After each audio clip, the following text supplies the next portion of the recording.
Hello friends and neighbors, my name is Andrew Carlson and I'm running for the Bloomington District 2 City Council seat. My wife Kari and I have been married for 13 years and our two daughters attend Olson Elementary School. I have a bachelor's degree from Iowa State University and a master's degree from the University of St. Thomas. I'm also a policy fellow at the University of Minnesota Humphrey School of Public Affairs. In my professional career, I'm a project manager with a background in economic development. I'm running for City Council to continue our tradition of strong leadership and fiscal responsibility. For the past 2 years, I've been working to ensure that our tax dollars are invested wisely and that we stay competitive to attract businesses and families to Bloomington. We will achieve this through efficient municipal operations and strategically planning for the future.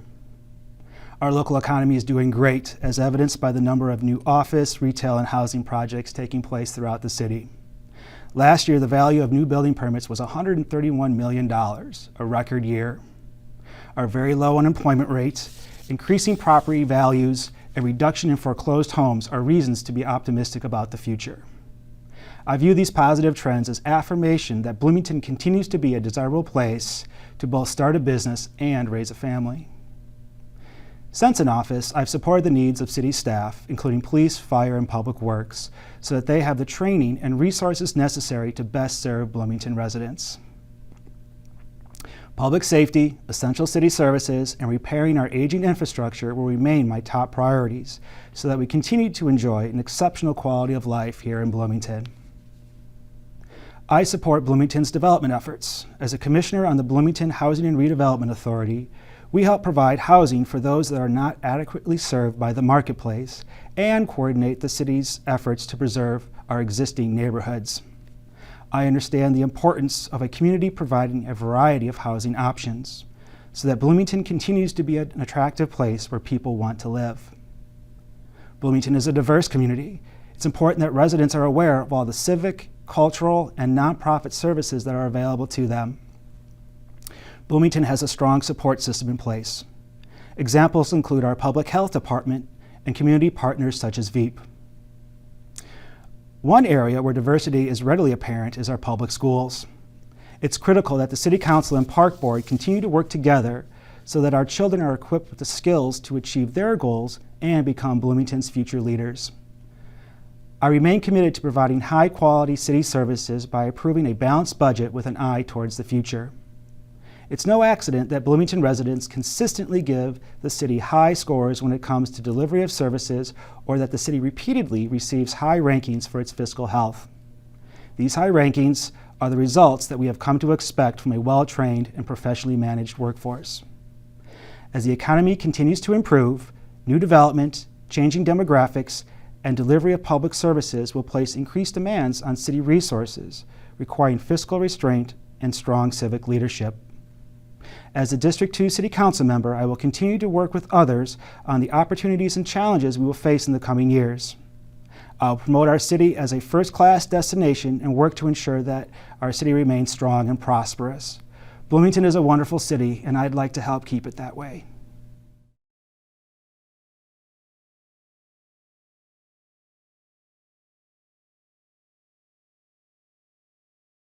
Good evening. My name is Tom Hulting.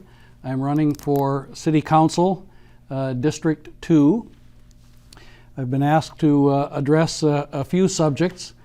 I'll first give you a brief biography, then we'll speak to diversity, homelessness, and then I'll wrap it up with some additional thoughts. My wife and I are almost lifelong residents of Bloomington. Our sons similarly went through Bloomington Public Schools. After high school, I worked nights and went to the University of Minnesota by day, and then worked days while attending classes at night until my deferment ran out.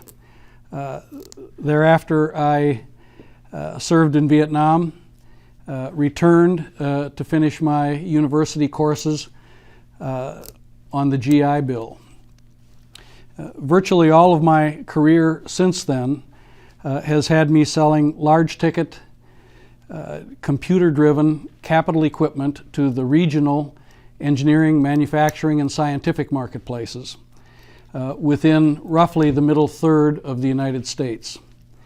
I served on City Council for 4 years. I would like to return to give the hardworking residents of Bloomington a voice for fiscal reason. The second subject we're addressing is diversity. Diversity, in my view, in and of itself is neither good nor bad. There are ample examples of both. My immediate neighborhood includes all races, and we are all mightily blessed because we all want to be there. I believe workable diversity is best achieved not by tax-funded social engineers, but rather by free markets, free marketplace where individuals choose where they will live based on their education, their hard work, their gainful employment, and their desires. As an aside, have you ever noticed how so many of the taxpayer-funded social engineering solutions are intended to happen in your backyard and not in the backyards of the social engineers? I don't believe that's the American way, and I believe we can do better. Regarding homelessness, my wife and I have sympathy for homeless people. We've contributed to Oasis for Youth and are regular contributors to Adult and Teen Challenge and Union Gospel Mission. Homelessness in Bloomington is not as relevant to most Bloomington homeowners as are several other issues. They are, one, the annual increases in taxpayer-funded costs of city government, the deterioration of neighborhoods as new through roads are routed through once serene neighborhoods, the increased costs of garbage hauling by taking away residents' choice, and then the fact that between 20 and 25% of the activist voters decide what the rest of us will do and pay. I don't think homelessness begins to rise to the costs to Bloomington as these 4 examples of City Council overreach. Bloomington currently has VEEP food shelves, many church-sponsored food shelves, and well-funded existing public health and social services. In fact, tomorrow morning I'm driving a packed carload full of clothes and personal supplies to MACV, Minnesota Assistant Council for Veterans, that supports homeless veterans. I enjoy telling people that I'm from Bloomington. I think the biggest travesty in Bloomington city government is that only 1 out of 4 or 1 out of 5 residents votes in city elections. This allows the entrenched incumbents to enlist their activists' votes for purposes that do not serve the majority of Bloomington, in my view. And this can be everything from garbage hauling to the annual increases in the tax base at a time when many of us aren't seeing increases in earnings.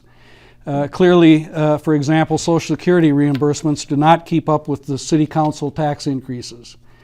Frankly, I'm appalled that it's 75 to 80% of Bloomington residents are resigned to the notion that their votes do not count in determining what our taxes will be, which services we determine are best for each of us, the integrity of our neighborhoods,